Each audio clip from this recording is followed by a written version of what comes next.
वो बेसलेस है। मेरे नज़र पर वो बिल्कुल ही बेसलेस है। कोई भी केस होता है उसमें 3-4 पहलू पहले देखे जाते हैं। सबसे पहले किसी भी केस में कोई भी केस फाइल की जा रही तो उसका जुडिक्शन देखा जाता है जी। इसमें जुडिक्शन को लेकर के कि राहुल जी ने इस मैटर को जो स्पीच दिया है वो दिया है कर्नाटक में। कर्नाटक की केस है तो आप पहली चीज़ तो कर्नाटक में केस फाइल होना चाहिए। दूसरा इसका सबसे महत्वपूर्ण है जिन जिन लोगों का उन्होंने नाम लिया था वो 2-3 लोग थे। वो उसमें नीरव मोदी था, एक ललित मोदी है और एक और किसी का नाम था। तो ये जो तीनों मोदियों का नाम आया है उस केस में और मोदी कम्युनिटीज़ के नहीं है, एक पारसी है और एक और किसी कम्युनिटी से। इसी के साथ में हम लोग एक एप्लीकेशन मूव करेंगे या ओरल ही प्रेयर कर देंगे कि आप जो हमारी पार्लियामेंट्स की जो हमारी मेंबरशिप है उसको भी अलाउ कर दिया जाए, बिकॉज हमारा सेंटेंस जो है तो आपने स्टे कर दिया है। मेरिट पर कोर्ट अभी नहीं डिसाइड कर रही, ध्यान रखना। मेरिट पर जब डिसाइड होगा तो फिर जो होना। मैं हूं आपके साथ गौरव राजेंद्र और आप देख रहे हैं संचार इंडिया। दरअसल 21 जुलाई को राहुल गांधी डिफेमेशन केस में पहली हियरिंग सुप्रीम कोर्ट में हुई है, जो कि गुजरात हाई कोर्ट से जो 2 साल का जो सजा है वो बरकरार रखकर सुप्रीम कोर्ट में पहुंची। 21 जुलाई को जो है उसकी फर्स्ट हियरिंग हुई। उसके बाद 4 अगस्त जो है उसकी तारीख तय की गई है। क्या कुछ हुआ 21 जुलाई को और क्या होने वाला है आने वाले समय में, चूंकि राहुल गांधी की जो मुश्किलें हैं क्या कम हो जाएंगी या फिर एक बार फिर से उन्हें यहाँ से एक बार झटका देखने को मिलेगा, क्योंकि 4 महीने में 4 झटके तो वो झेल चुके हैं। इस बार सांसदी सदस्यता और जो बंगला की बात आ रही है, क्या वो वापस हो पाएगा, किस तरीके की प्रोसीडिंग होने वाली है, किस तरीके की हियरिंग चल रही है, इस पर बातचीत करने के लिए हमारे साथ राहुल सुप्रीम कोर्ट के एडवोकेट नरेंद्र मिश्रा जी हमारे साथ है। स्वागत है सर आपका। थैंक यू, आपको शुक्रिया। सर मैं आपसे जानना चाहता हूं कि 21 जुलाई को क्या कुछ हुआ और किस तरीके की प्रोसीडिंग देखने को मिली।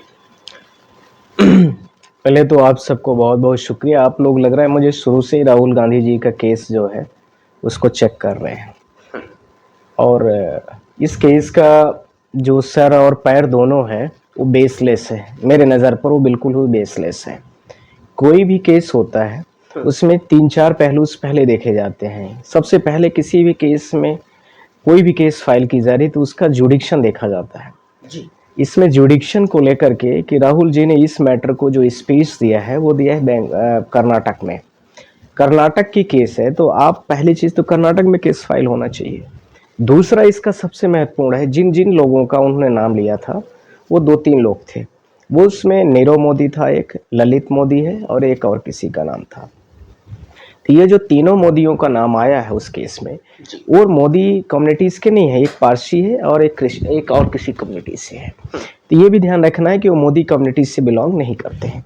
राहुल जी ने ये बोला है कि इस केस पर जिसको लेकर के डिफॉर्मेशन केसेस आई हैं कि जितने भी एक बड़े स्कैम ये हुए हैं तीनों चारों, ये तीनों ही मोदी कम्युनिटी से नहीं, ये तीनों ललित मोदी, नीरव मोदी और एक किसी और मोदी का नाम था। ये ऐसे मोदी वाले क्यों हैं? तो ये शब्द है उनका और इस शब्द को लेकर के पूरी मोदी कम्युनिटीज आ गई है। मोदी कम्युनिटीज का तो कोई स्टेटमेंट ही नहीं है। फर्स्ट सेकंड मैंने आपको बता दिया जुडिक्शन क्यों लेकर के।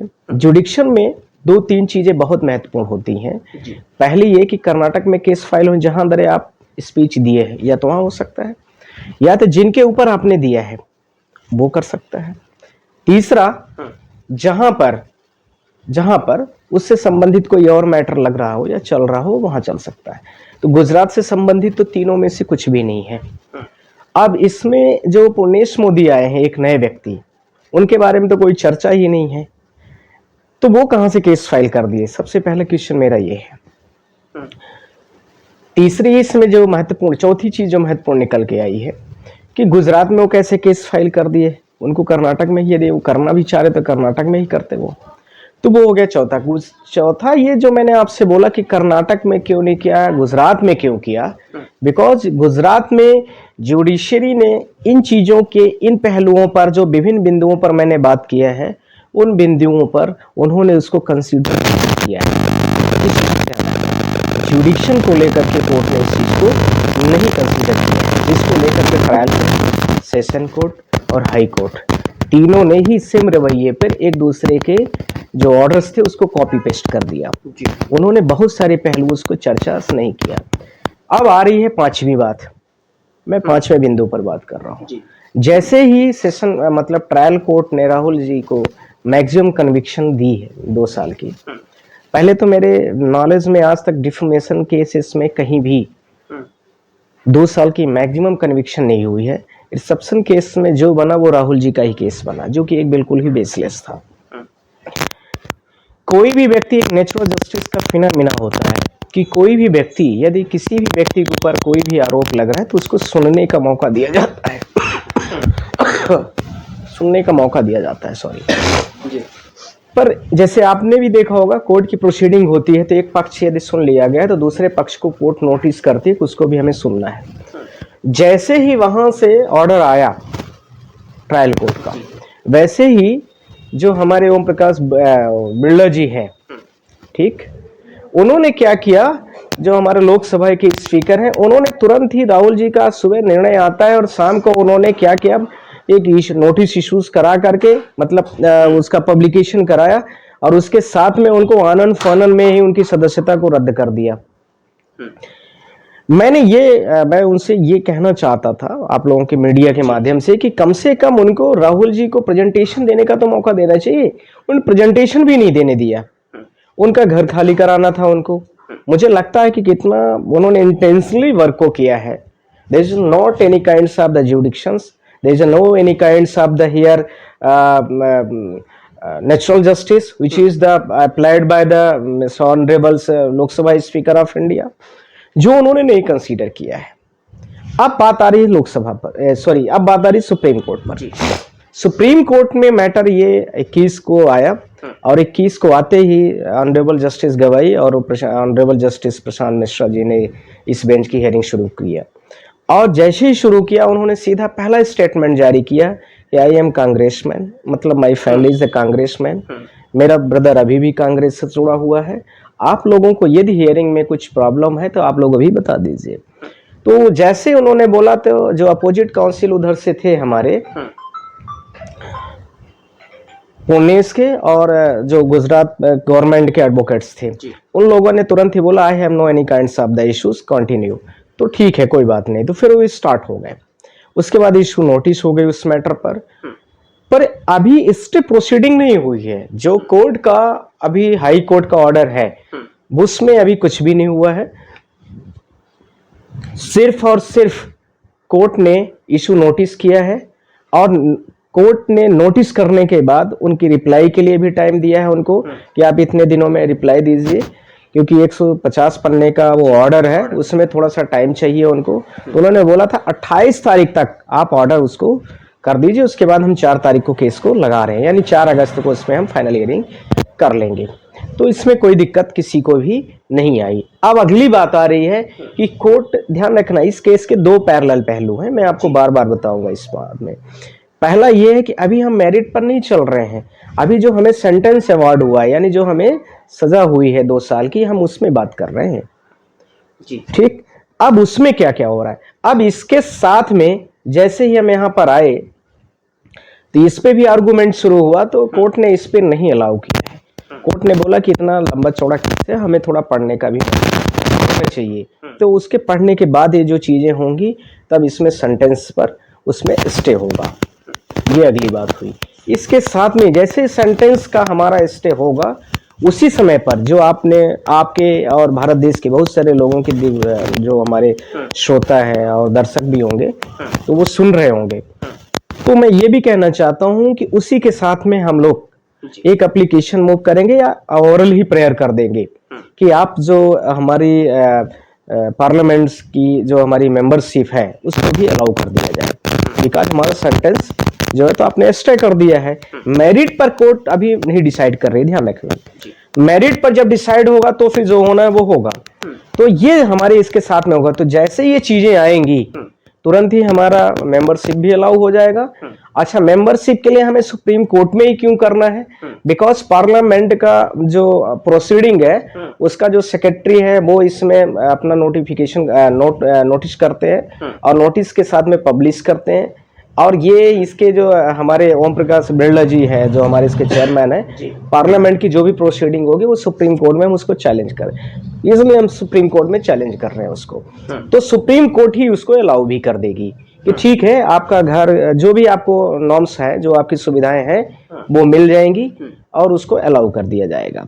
तो ये उसी दिन होगा, यानी 4 तारीख को, और 4 तारीख के लिए हम लोग पूरी तैयारी पर हैं। तो पूरी तरीके से अगर बात की जाए, आप और आपकी टीम ने जो है कमर कस ली है, उधर जो है दूसरे पक्ष ने भी कमर कस ली होगी, तो ऐसे में क्या 4 तारीख को ये सारी जो पॉसिबिलिटीज़ हैं वो और ज़्यादा बढ़ जाती हैं? उसी दिन सदस्यता वापस हो जाएगी, बहाल हो जाएगी?